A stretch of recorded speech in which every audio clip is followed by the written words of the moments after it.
from the top scoop getter, I call you, Charlotte, at the Mail on Sunday, editor-at-large, because a significant step towards a royal reconciliation could be on the horizon. Prince Harry has extended an olive branch to the... So Harry spent years trying to make a new image away from the royal life. But now that dream is falling apart again, and it's not because of some interview or show. This time, it's about a huge $40 million charity linked to his late mom Diana, which just got blocked by the UK government. What was supposed to look like a kind project has now turned into a big mess with broken rules, legal trouble, and people losing trust. Insiders say it's way more serious than it looks. Angola trip overshadowing Queen Camilla's birthday portrait.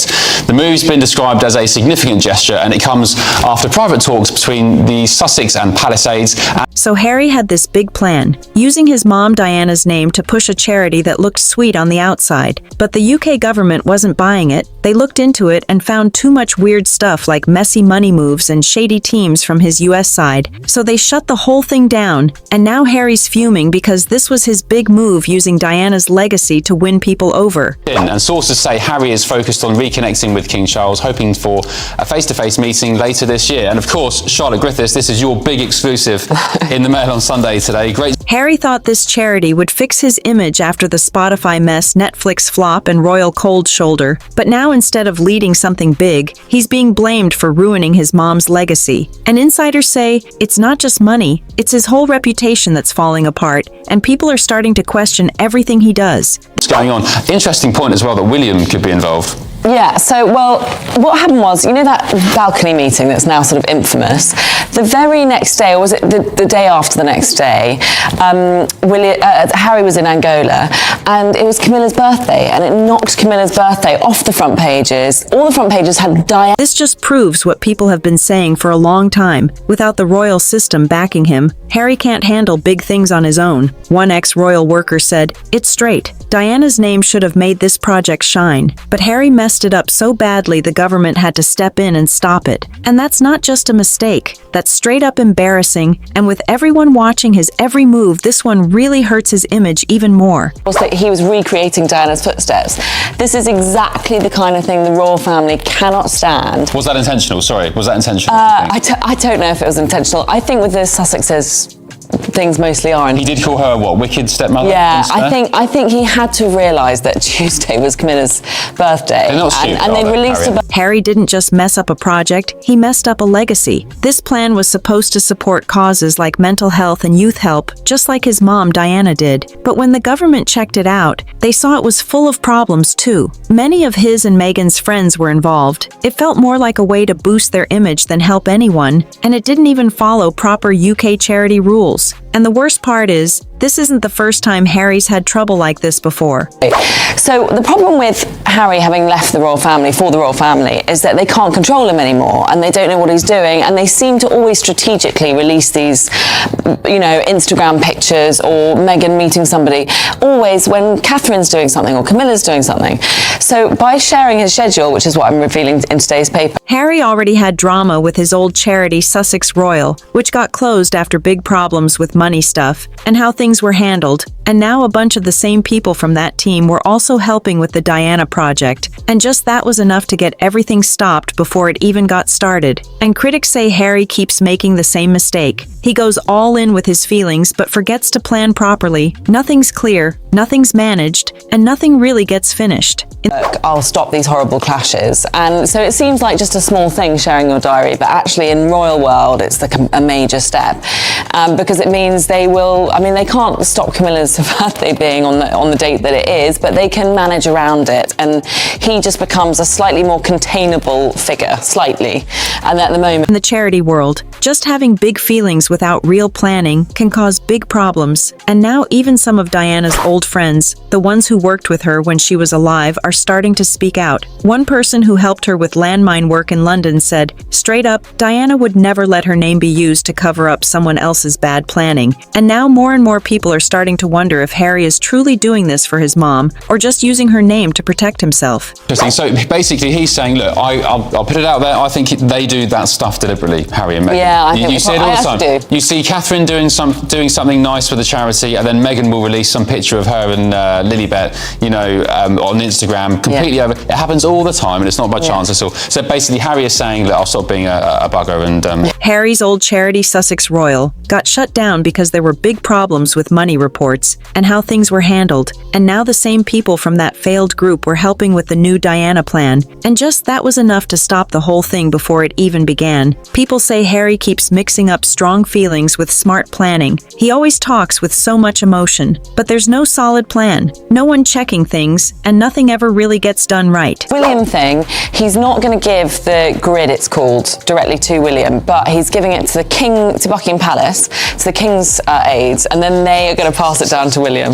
It always makes me laugh, Charlotte, how we talked last week or 2 weeks ago about how there was talks between the aides of King Charles and his son Harry. It always makes me laugh how you've got this family. In the charity world, feelings alone don't get the job done. And now it's not just critics talking, even people who were close to Diana back in the day are starting to speak out. One person from London who worked side by side with her said if she was still here, she wouldn't let anyone drag her name into a poorly planned project just to make it look good. And now that thought is spreading fast, and people are seriously asking if Harry is truly doing this to honor his mom, or if he's just using her name to cover his own mistakes. And whatever else. You always have to go through the aides and the schedulers and the diarists and stuff, just like your family members, just pick up the phone and say, hey, I'll give you my diary if you want, let's share it on the iPhone or something. Yeah, that would involve a conversation between Harry and his father doesn't trust his son enough to have a direct conversation. So if that's the case, so if the king can't even trust his own son to have a conversation... Some legal experts believe Harry might still get into trouble if he started asking for donations or promoting the project before it was officially approved. And if that really happened, it could lead to more problems under UK charity law.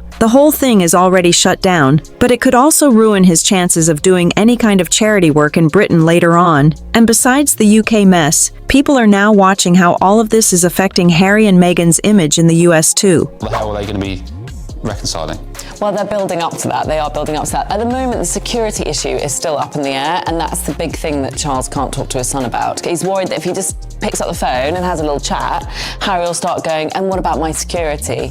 And that's actually, it's got legal implications. So, but that's why I'm told... Their reputation has been sinking for a while now, with one flop after another. First, Spotify dropped them, and even made jokes about it. Then Netflix stopped caring about their content after the early buzz. Meghan tried launching her jam brand and some lifestyle thing, but none of it caught on. And now the one thing people still believed Harry was good at, his charity work back home, is falling to pieces. And what makes it worse is he spent so much time secretly building up excitement for this Diana project, like it was going to fix everything. Building up to actually seeing each other face to face, glacial. Because, Harry's hoping for September. He's coming over to the UK in September. He's hoping to meet his dad there, but there's no chance. They need more time, and that's classic Buckingham Palace. They move so slowly, and as you say, everything's so formal and has to go through aides. So I think they'll probably meet May. Behind the scenes, there were signs that Harry was cooking up something big like secret documents, buying website names and meeting with rich donors. But one royal expert said it best he spent more energy hyping things up than actually getting the plan ready. And that's when things started falling apart. Truth is, Harry's been all over the place lately, flying around, dealing with lawsuits, doing interviews, filming shows, writing books, and trying to keep up with Meghan's brand stuff. And with all that going on, there's been no real focus or strong leadership showing up anywhere. Likely next year. Will Meghan be there? No. No. Is that one of the conditions you think? Meghan stays away? I don't know if it's a condition. I think it's an implicit condition, not an explicit condition. Okay, well, look, talking of Meghan, moving on to a slightly different story. A body language expert says Prince William acted as a human shield, Charlotte, between Meghan Markle and Catherine at a 2018... And now the people who usually give big money, especially those long-term donors, are starting to back away. Charity experts talking to the media said, this whole project is a perfect example of how not to run things. One of them even warned that mixing a charity too closely with your personal image is dangerous because it confuses the purpose, creates legal problems, and makes people stop trusting you. And for Harry, all of that is happening right now. And the sad twist is, this was supposed to be the one thing that helped him rebuild everything. Possibly shielding tensions as early signs of their royal rift began to show. We're going to see it in just a second. Talk us through this. I love these videos. They do so well for the Mail Online, and this was on the Mail Online because they've all resurfaced now in hindsight. Look, there he is. Look, he makes sure, very protective of his wife. It's very heroic. He's gone up in my estimations. What this is, and there's This project was supposed to bring Harry back into good graces with the British public, make people remember the good in Diana, and help him take back a little piece of his royal role in his own way. But instead, it's shown how shaky everything he's tried to build really is. And when you look at his brother William still working with big trusted charities like Earthshot and the Royal Foundation, it just makes the difference even clearer. While William sticks with solid stuff, Harry's projects keep falling apart fast and dragging his name down with them. The other side sadly just brings chaos. And now that this massive $40 million plan has crashed, there's no sign Harry has anything else ready to go. And the way he's staying quiet makes people think he's either pretending it's not a big deal or just doesn't know what to do next. And that's not good when the media has already started to move on to other stories. Because to the public, this isn't just some small mistake. This feels like the total breakdown of everything people still trusted him for. And the worst part is it all happened using the one thing that still truly mattered: his mother's name.